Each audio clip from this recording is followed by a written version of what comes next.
Pada bagian sebelumnya kita sudah melihat Luo Feng dalam petualangan solonya di benua Yanji. Ketika memasuki pulau kabut pasir dan terlibat dalam suatu peperangan, dia kembali bertemu dengan Nolan Shan. Dengan menerapkan cara yang tak terduga memanfaatkan serangan dari ras lain, Luo Feng berhasil melenyapkan nyawa musuh lemahnya itu. Nama Luo Feng juga semakin terkenal di pulau kabut pasir. Dia mendapatkan julukan World Master Pelahap Bintang, dan peperangan antaras masih terus berlanjut dengan Luo Feng yang kini harus berhadapan dengan 12 immortal yang berafiliasi dengan ras serangga. I'm Mr. Worka, dan inilah Swallowed Star.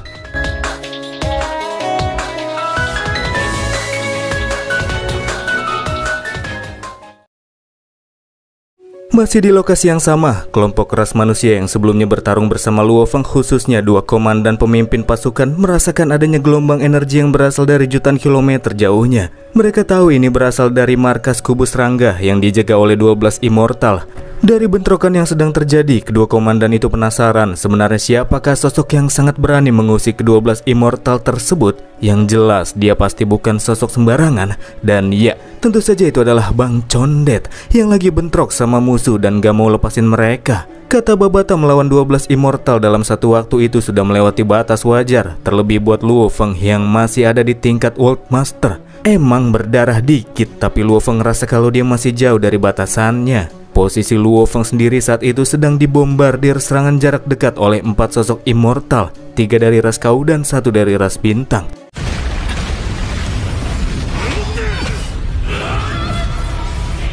Luo Feng sengaja masih belum melakukan perlawanan. Dia berputar-putar mengulur-ngulur waktu mencari momen ketika 12 immortal itu pada berpencar. Setelah ngajak musuh berputar-putar, akhirnya Luo Feng berhasil menemukan momen tersebut. Berbalik melakukan serangan, Luo Feng pakai teknik Rolling and Crushing Universe untuk menghempaskan musuh, sebelum akhirnya menargetkan satu orang dengan teknik barunya, Seven Absolute Blade.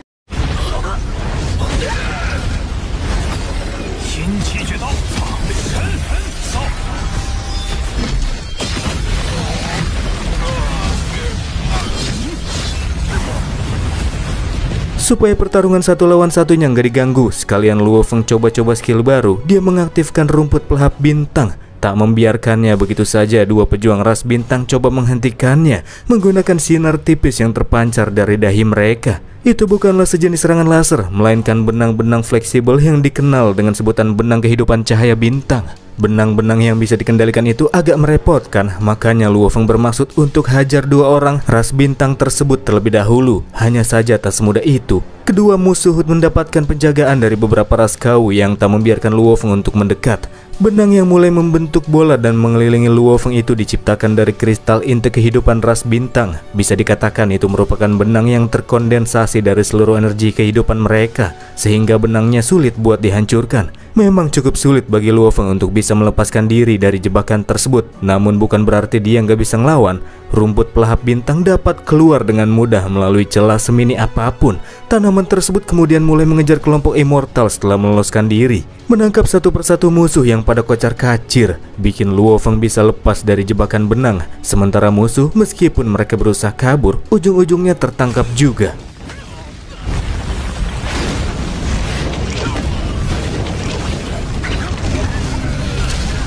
Ketika rumput pelahap bintang meremukkan beberapa tubuh musuh, sisanya berhasil lepas dari jeratan. Hanya saja Luo Feng langsung bertindak, mencabik-cabik musuh dengan serangan pedangnya. Sekalian Bang Condet mengaktifkan mode pejuang darah.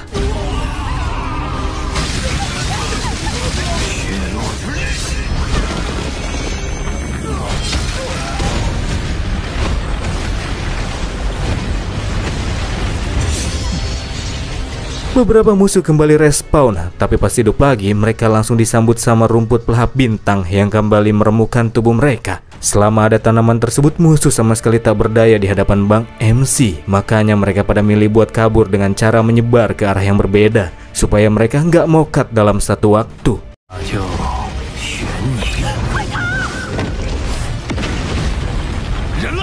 Gara-gara itu Luo Feng mesti milih siapa yang mau dia incar duluan, dan dia memilih pejuang dari ras Kau yang paling nyolot, sesosok batu berkepala botak. Ketika tertangkap dalam jeratan rumput pelahap bintang, botak batu itu bilang kalau Luo Feng gak boleh bunuh dia karena dia punya kakak kandung bernama Panya. Di antara 12 marquis yang bertahta di Pulau Kabut Pasir, satu di antaranya berasal dari ras Kau, dan Vanya, sang Giant Stone, merupakan marquis tersebut. Botak Batu berkata jika di seluruh pulau ini tidak banyak tokoh yang mau menjadi musuhnya, apalagi menjadikan kakaknya sebagai musuh. Ketika ngasih tahu Luo Feng kalau kakaknya orang kuat, Botak Batu tersebut diam-diam melakukan panggilan bantuan kepada si kakak pakai kepik yang tersimpan dalam tubuhnya. Faktanya hal itu tak bisa disembunyikan dari Luo Feng yang bilang gak usah sembunyi-sembunyi kalau pengen ngadu. Luo Feng kemudian narik serangga komunikasi itu keluar dari tubuh musuhnya dan meninggalkan pesan buat Panya, berkata jika si adik serta seluruh anggotanya bakalan mokat di tangan Luo Feng. Dari pertarungan tersebut Luo Feng rasa kalau ras Kau itu nggak ada apa-apanya. Jadi Luo Feng saranin buat Panya dan teman-temannya supaya pergi saja dari Pulau Kabut Pasir agar nyawa mereka bisa terselamatkan. Sebagai penutup, Luo Feng menenggelamkan Botak Batu dengan rumput pelahapnya. Katanya di antara marquis yang ada di Pulau Kabut Pasir, Panya termasuk terkuat di antara 12 orang tersebut. Makanya Baba tak heran kenapa Luo Feng malah nantangin Panya kayak orang gak ada takut-takutnya. Jadi saat itu di antara 12 marquis di Pulau Kabut Pasir, kubu serangga punya 4 orang. Bisa dikatakan mereka merupakan ancaman bagi ras manusia. Makanya Luo Feng berniat buat melemahkan pihak dari kubu ras serangga. Dan inilah momen yang tepat untuk melakukannya. Sementara itu di tempat lain, sebuah batu hidup ngasih laporan ke atasannya, Panya, dari peperangan yang terjadi di sana. Meskipun pihak manusia telah mengalami kerugian yang cukup besar, tapi kekuatan utama yang manusia miliki masih belum tumbang. Di antara kekuatan manusia yang paling menarik perhatian Panya adalah sang World Master pelahap bintang, Luo Feng. Manusia yang telah membunuh adiknya serta rasnya yang dianggap nggak seberapa itu. Sudah kelewatan, mengingat hutang darah di antara ras manusia dan ras serangga sudah bertumpuk, Panya akan mengambil tindakan. Dia akan mengawalinya dari Luo Feng sebagai target awalnya. Padahal mah itu cuma alasan Panya yang pengen balas dendam. Panya bergerak dengan cepat dengan emosi meluap-luap menuju ke arah keberadaan Luo Feng. Luo Feng yang telah lama menanti merasakan kehadiran musuh dan coba melahapnya masuk ke dalam dunia batinnya. Namun itu tak berguna di hadapan Panya yang punya kekuatan hukum api mengerikan dan brutal dan meledak-ledak dan apalagi. Panya nggak nyangka jika Tuan World Master pelahap bintang begitu berani. Dia masih belum pergi setelah menghabisi adiknya. Aku sudah lama menanti. Semoga kau nggak mengecewakanku, kata Luo Feng yang malah nantangin. Nggak pakai lama Panya yang udah emosi berat mulai melepaskan serangan berat dengan hantaman palunya. Sementara Luo Feng sambil melihat serangan lawan mendapati jika musuh di hadapannya itu lebih berbahaya bila dibandingkan dengan 12 immortal yang sebelumnya dia lawan secara bersamaan. Untuk menarik Luo Feng yang terus menghindar, Panya mengeluarkan pusaran api di udara. Dan ketika Luo Feng tertarik ke depannya, dia melepaskan serangan palu berat yang meledak-ledak, membuatnya terhempaskan ke permukaan. Serangan lanjutan musuh pun kembali dilayangkan. Namun kali ini Luo Feng melakukan perlawanan, membenturkan serangan lawan dengan teknik 3 pukulan melintasi alam semesta. Sambil berkata jika sebelumnya Bang MC sengaja terkena serangan telak cuma untuk memverifikasi seberapa besar kekuatan Panya. Namun setelah ini Luo Feng janji gak akalan kena serangan musuh lagi. 3 buah klon bayangan Luo Feng menyerang melalui robekan dimensi yang muncul di segala arah dan tertutup kembali setelahnya, membuatnya dapat menyerang sekaligus kabur dalam waktu singkat. Metode serangan baru Luo Feng ini bikin Panya terdorong mundur.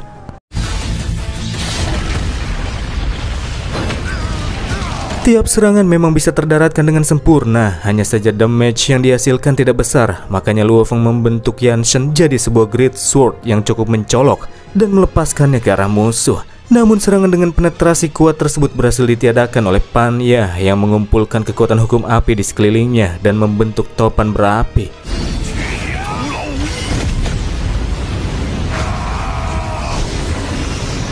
Luo Feng paham jika musuh telah mengabaikan pertahanannya dan all in ke mode serangan. Jika terkena serangan lawan yang mengarahkan seluruh kekuatannya, tubuh manusia Luo Feng jelas tidak akan mampu bertahan. Nggak bisa kabur, pada akhirnya Luo Feng pun terbenam dalam topan api yang meledak-ledak.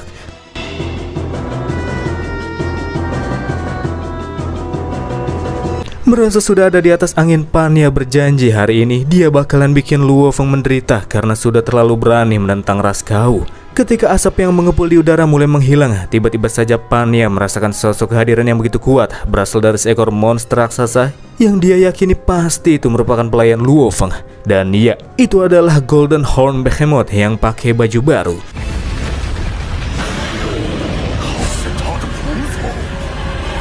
Ketika seluruh tubuhnya terlihat semakin jelas, Behemoth seketika menghilang dan tahu-tahu sudah ada di atas posisi Panya. Sebelum diinjak oleh tubuh raksasa Behemoth, Panya kembali membentuk topan, bikin palu api raksasa dari bebatuan buat nyerang Behemoth. Tapi palu-paluan Panya malah dipeluk sama Behemoth sampai hancur.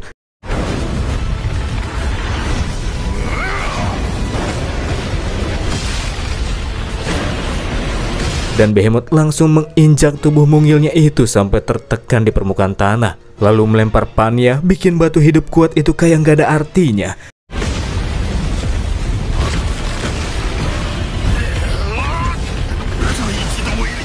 Dari sinilah Panya merasa jika kekuatan Behemoth itu setara sama Immortal King. Ketika terhempas ke udara, Behemoth menggunakan cakar perobek langit, membelah-belah tubuh Panya jadi beberapa bagian.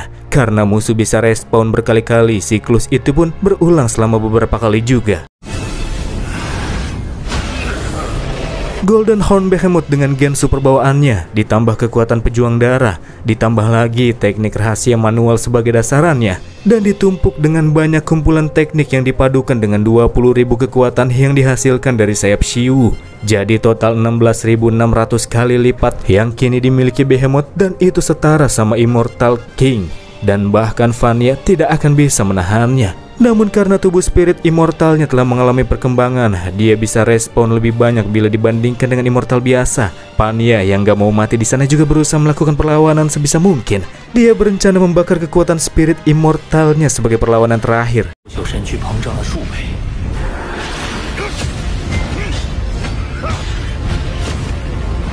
Jika terus mengandalkan tekanan kekuatan, nampaknya Luo Feng masih belum cukup untuk membebat musuhnya. Solusinya ialah Luo Feng menambahkan kekuatan ruang yang didapat dari efek penggunaan sayap Shiwu pada serangan Behemoth.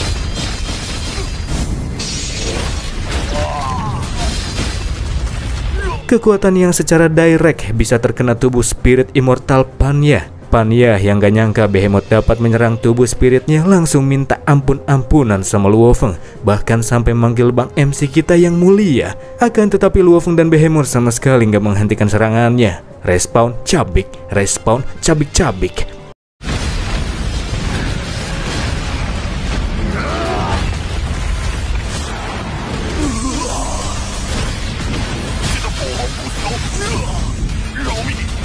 Jadi daripada mati tanpa melawan, akhirnya Panya meledakkan diri dengan sisa kekuatannya yang habis dikikis sama Luo Feng.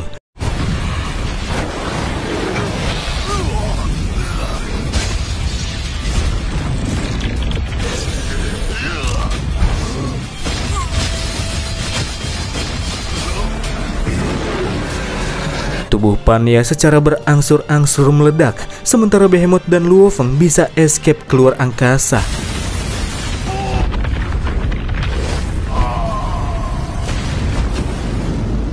Pada kenyataannya, kata Babata, ledakan sebesar itu sekalipun masih belum cukup untuk membongkar Behemoth yang memiliki perlindungan dari sayap Shiwu. Di sini Luo Feng berpendapat jika saja dia bertarung menggunakan sayap Shiwu sebagai mata pedang dan belajar memperdalaminya, pasti Behemoth bisa berkembang dengan banyak. Bisa juga dikombinasikan sama teknik berpedang, cuma Luo Feng belum tahu gimana caranya makainya. Luo Feng mau tanya hal itu sama Tuan Guru.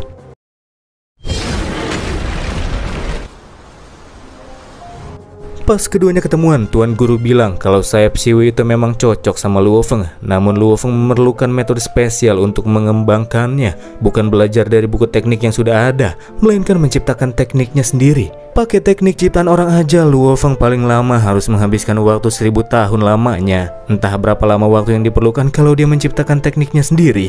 Kata Tuan Guru, para Immortal King dari beberapa ras yang tinggal di benua utama Yanji, demi harta karun yang ditinggalkan oleh para penduduk asli kuno, telah memicu perang intensitas tinggi. Tak terhitung juga sudah berapa banyak darah yang telah dikorbankan di sana. Jadi jika Luo Feng mau meninggalkan Pulau Kabut Pasir dan bersaing dengan para Immortal King, teknik serangan sayap Shiwu yang Luo Feng ciptakan bisa menjadi kartu asnya. Sebagai dasarannya, Tuan Guru akan memberikan bimbingan buat Luo Feng sampai dia memahami teknik ciptaannya nanti. Sementara itu di base ras mesin, kepada Lord yang dihubungi melalui panggilan virtual, Palati janji kalau dia bakalan belajar sama kakak senior di depannya, supaya kedepannya nggak mengalami kegagalan lagi. Sebenarnya Palati males ladenin kakak seniornya itu sebab dia pada awalnya cuman AI dari sebuah pesawat yang mengalami evolusi dan kini jadi pejuang Immortal King. Zveka adalah nama ras mesin satu itu. Zveka laporin kepada Sang Lord kalau dia sudah menyelesaikan 50% dari tugas yang diberikan oleh Sang Lord. Dia telah menghabisi 893 Immortal King ras asing serta ngumpulin 3 token. Lord memujinya dan minta Zveka untuk memprioritaskan ngumpulin token. Ras mesin satu inilah yang akan segera bersinggungan sama Luo Feng, teman-teman.